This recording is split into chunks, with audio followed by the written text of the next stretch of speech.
তবে ইতিহাস একদিন বিচার করবে যে বঙ্গবন্ধুর বাড়ি এই ধরনের করা ঠিক হয়েছে কিনা, কারা করছে এটা কিন্তু খুঁজে বাইরে করবে। বিএনপি চেয়ারপারসনের রাজনৈতিক উপদেষ্টা ফজলুর রহমানের বিশেষ গাত্রদাহ হয়েছে বৈষম্য বিরোধী ছাত্র নেতাদের ব্যাপারে।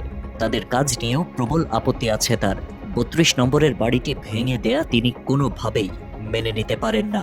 তার এই বেদনা ঘটনার সময় থেকে এখন পর্যন্ত একইভাবে চলছে, আর চলছে জাতীয় নাগরিক পার্টির নেতাদের গালাগাল। শেখ হাসিনার সময় 15 বছর ছিল ফ্যাসিজম, স্বৈরতন্ত্র, ইলেকশন ছিল না, মানুষের গণতান্ত্রিক অধিকার ছিল না, কথা বলার অধিকার ছিল না। কথা বললেই ধরে নিয়ে যেত, গুম করে ফেলে জেলখানায় দিত, মিছিল করতে দিত না, বা আমাকে বাড়িতে যাইতে দিত না। কিন্তু আমি বুঝতাম শেখ হাসিনা এবং তার একটা সরকার আছে। অবশ্য শেখ মুজিব সম্পর্কে তার বিশেষ প্রীতিও স্পষ্ট হয়েছে। পরিস্থিতি এমন দাঁড়িয়েছে যেন এখন ভেঙে চুরে যাওয়া আওয়ামী লীগের হাল ধরার দায়িত্ব তার। ইতিহাসে বাঙালি জাতির মধ্যে শেখ মুজিব নামটা যত বিশ্লেষক, যত ইতিহাস করুক, যে যা করুক, শেখ মুজিবের নামটা ফাইনাল খেলার ক্যাপ্টেন হিসাবে 1 নম্বরে থাকবে, কেউ ফিরেতে পারবে না। তার জন্য পরিস্থিতি এখন এমন দাঁড়িয়েছে যে প্রধান উপদেষ্টা ডক্টর মোহাম্মদ ইউনূসকেও আর সহ্য হচ্ছে না। তাকে তীব্র সমালোচনার তীরে বিদ্ধ করছেন ফজলুর রহমান। এই রাজনীতিবিদের কটূক্তির কারণে এবার মুখ খুললেন এনসিপির উত্তরাঞ্চলীয় মুখ্য সংগঠক সার্জিস আলম। সোমবার ফেসবুকে দেয়া এক পোস্টে বিএনপি নেতা ফজলুর রহমানের কঠোর সমালোচনা করেছেন।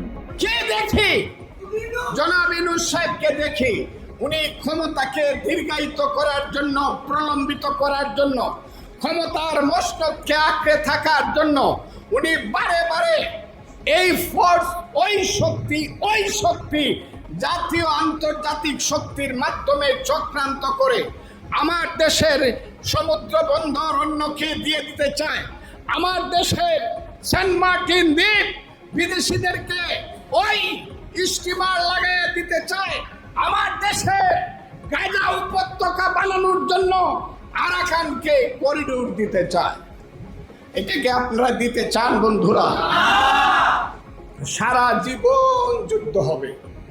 আমি থাকবো না, আপনি থাকবেন না, ইউনূস সাহেব থাকবে না, কিন্তু এই দেশে কিন্তু ওই সেন্ট মার্টিন দ্বীপ যদি চলে যায়, মাত্র 30% টাকায় জমির মালিক হয়ে নতুন বাংলাদেশের গড়ে তোলার স্বপ্ন দেখা বাংলা বসতি। সেই পোস্টে সার্জিস বলেন, চেয়ারপারসনের উপদেষ্টা ফজলুর রহমান গত রবিবার একটা অনুষ্ঠানে নাহিদ ইসলাম সহ এনসিপির অন্যান্য কেন্দ্রীয় নেতৃবৃন্দকে নিজের ফ্রেমিংয়ে ফেলে বেজন্মা গালি দিয়েছেন। এই আওয়ামী লীগার ও মুজিববাদী এখন বিএনপির ন্যারেটর অ্যান্ড ওরেটর। ফজলুর মতো বিএনপি নেতা গত কয়েক মাস ধরে গণহত্যাকারী আওয়ামী লীগের হয়ে মাঠে সরব থাকছে। যে ভাষা ও বয়ানে তিনি বিএনপির প্রতিনিধিত্ব করছেন, সেই ভাষা ও বয়ান পুরোপুরি খুনি লীগের, এবং তার বয়ান খুনি লীগের মিডিয়া সেলগুলোই হরদম প্রচার করে যাচ্ছে। সাবেক ছাত্রলীগ নেতা ফজলুর রহমান সম্পর্কে পোস্টে সার্জিস আরও বলেন, সিনিয়র রাজনীতিবিদদের আমরা সম্মান করতে চাই, কিন্তু জনাব ফজলুর মতো পলিটিক্সে ন্যূনতম আদবের তোয়াক্কা না করা, ইনিয়ে বিনিয়ে ফ্যাসিবাদের দালালি করা, অভ্যুত্থানকে মেনে নিতে না পারা, আওয়ামী এজেন্ডা বাস্তবায়নকারীদের বিরুদ্ধে ছাত্র জনতার ক্ষোভের বহিঃপ্রকাশের দায় তাদেরকেই নিতে হবে।